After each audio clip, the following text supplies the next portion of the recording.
समझदार गधा। दोस्तों, ये शीर्षक है मेरी अगली कहानी का। दिलचस्प कहानी, आखिर तक जरूर देखिएगा। ट्विस्ट है जरूर इसमें, जैसे मेरी हर कहानी में होता है। मैं Rajiv Sharma, story writer, story teller. पहाड़ों की वादियों में एक कस्बा था। गांव से थोड़ा बड़ा, शहर से थोड़ा छोटा। 10-12 हजार की आबादी, अधिकतर ईसाई लोग थे। शांति प्रिय, कोई झगड़ा टंटा नहीं होता था।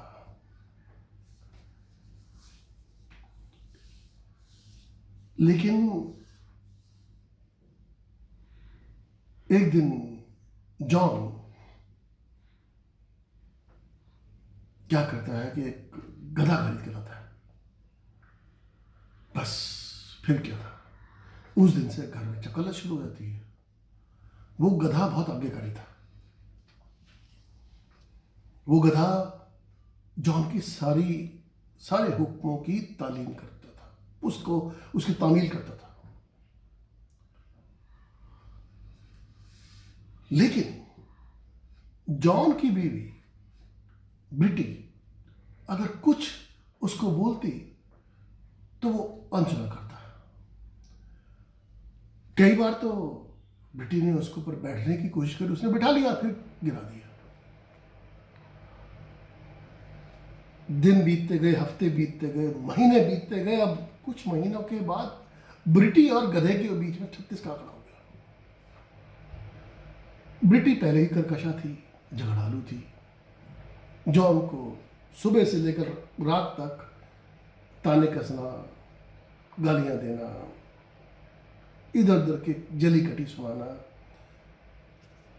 उसका पहले से ही काम था। लेकिन जब से गधा आया था तब से तो ये कई गुना बढ़ गया था। जॉन थोड़ा सा शांत स्वभाव का था, निभाव हो रहा था। इसलिए एक दिन की बात है कि मैदान में बारिश हो चुकी थी। बारिशों के बाद बढ़िया बढ़िया मुलायम सी दूब आई हुई थी, उगी हुई थी जमीन पर। तो जॉन ने कहा कि अपनी बीवी को कहा कि चलो, मौसम भी अच्छा है, थोड़ा घूम भी लेंगे, गधे को जरा दूब भी चरा लाएंगे। उसने कहा आइडिया तो अच्छा है। तो गए वो। अब वहां पर फिर बीवी ने ये चाहा कि थक गई हूं, ये गधा मेरे को बिठा के चले। वो दब गधे ने उसको गिरा दिया, उसकी चोट लग गई इस बारी। अब वहां पर गधा तो अपना दूब चल रहा, पहुंच गया मैदान पे, और ये थूक के बाद उसके ऊपर राशन पानी लेके चढ़ गई बीवी। और यहां तक की बात नहीं बनी तो उसका कॉलर पकड़ लिया पत्नी का और उसको घसीटते हुए गधे के पास ले गई। गधे को भी जली कटी सुनाने लगी। गधा मुड़ जाता, फिर उसके पास लेती, गधा फिर मुड़ जाता। अब ऐसा जब 5-10 मिनट चलता रहा तो क्या हुआ कि अब वो सीधा गधे से मुखातिब हुई बेटी, उसको जली कटी सुनाने लगी। उसने ध्यान नहीं दिया कि अब वो गधे के फेस टू फेस नहीं थी, आमने सामने नहीं थी, उसके पीछे थी। इधर उसने एक दुरत्ती उठाई, मारी उसके माथे पर, और वो ढेर वहीं पर। पूरे कस्बे में जंगल की आग की तरह ये बात फैल गई कि ये गधे की दुलत्ती से बेटी की मौत हो गई। अगले दिन मास था, बरियल से पहले जो करते हैं ईसाई लोग, क्योंकि तब तक तो रात हो चुकी थी तो उन्होंने उस वक्त दफनाना उचित नहीं समझा। और मास के समय पादरी की नजर जॉन के ऊपर टकटकी लगाए, बार बार देखता था वो। पादरी 40 साल से इस व्यवसाय में था, लेकिन उसने कभी ऐसा समा देखा नहीं था कि धीरे धीरे जितने 70-80-100 लोग थे गिरजाघर में, वो एक एक करके औरतें मर्द उसके पास जा रहे थे।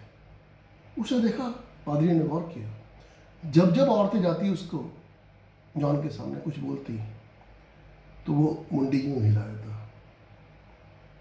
नहीं सॉरी, जब जब औरतें जाती जॉन के पास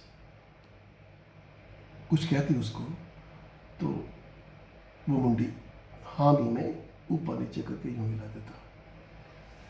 जब कोई मर जाता तो वो मुंडी यूं हिला देता। नाम है पादी देख के हैरान, कभी यूं कभी यूं। फिर उसने देखा कि नगर सेठ भी गया तो उसने ना मुंडी यूं हिलाई ना यूं हिलाई। उसने सिर्फ उसको एक कागज पे चिट्ठी पे कुछ लिख के दे दिया। पादरी और हैरान। अब मास की रस्म पूरी हुई। उसके बाद पादरी गया सीधा उसके पास, जॉन के पास। जॉन एकदम से उठ के खड़ा हो गया। Yes father. कहता भाई फादर क्या तेल लेने, आधे घंटे से परेशान कर रखा मुझे। कहता फादर मैंने क्या परेशान करा आपको। कहता ये क्या माजरा भाई, जब भी कोई औरत आती है तो अपनी मुंडी यूं हिलाता है, कुछ बोलती है तेरे को है। देखा मैंने 20-25 औरतें आई, तेरी मुंडी यूं हिली, और उसके बाद 30-40 आदमी आए, तेरी मुंडी यूं हिली। फिर वो नगर सेठ आया तेरे पास, तूने कुछ ना बोला, लिख के दे दिया तो कुछ, क्या चक्कर है। कहता कोई चक्कर नहीं फादर। जब औरतें आई थी मेरे पास तो वो कह रही थी कि ब्रिटी इज लुकिंग वेरी प्रिटी, बहुत खूबसूरत लग रही है। कोई दूसरी आके कहती कि इसकी ड्रेस बड़ी अच्छी है, तीसरी आगे कहती देखो अभी नींद में लग रही है, चौथी आगे कहती देखो उसका जो ब्राइडल ड्रेस है बिल्कुल ब्राइडल ड्रेस माफिक लग रही है, पांचवी आगे कहती कि देखो उसकी स्माइल कितनी अच्छी है। तो मैं मुंडी हिला देता। कहता जितने कहता और मर्द जब आते तो यूं। कहता वो सारे के सारे मर्द चोर हैं, चोट्टे हैं, वो चक्के हैं, काम चोर हरामखोर। कहता क्यों क्यों गुस्सा हो रहा भाई।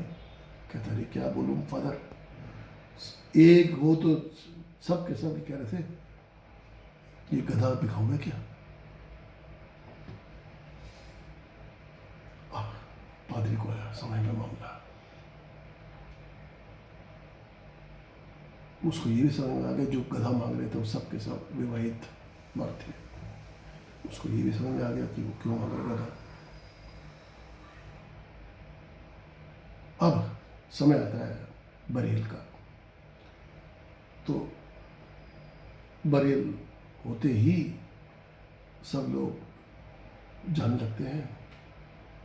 नगर सेठ वहीं पे चिपका हुआ है उसके पास, पादरी देख रहा है।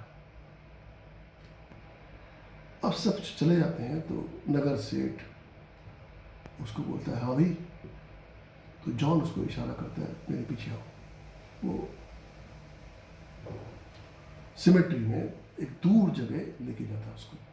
पादरी उसको चुपचाप फॉलो करता है, सुनता है उसके एक वहीं पर एक पेड़ है, एक झाड़ी है, उसके पीछे खड़े होकर सुनता उसकी ध्यान से बात। कहता देख जॉन, ये गधा तूने जितना दाम में लिया उसे 4 गुना दाम दे रहा हूं तेरे को, ये पकड़ गधा मुझे दे दे। कहता है सेठ साहब मैं ये गधा आपको नहीं दे सकता।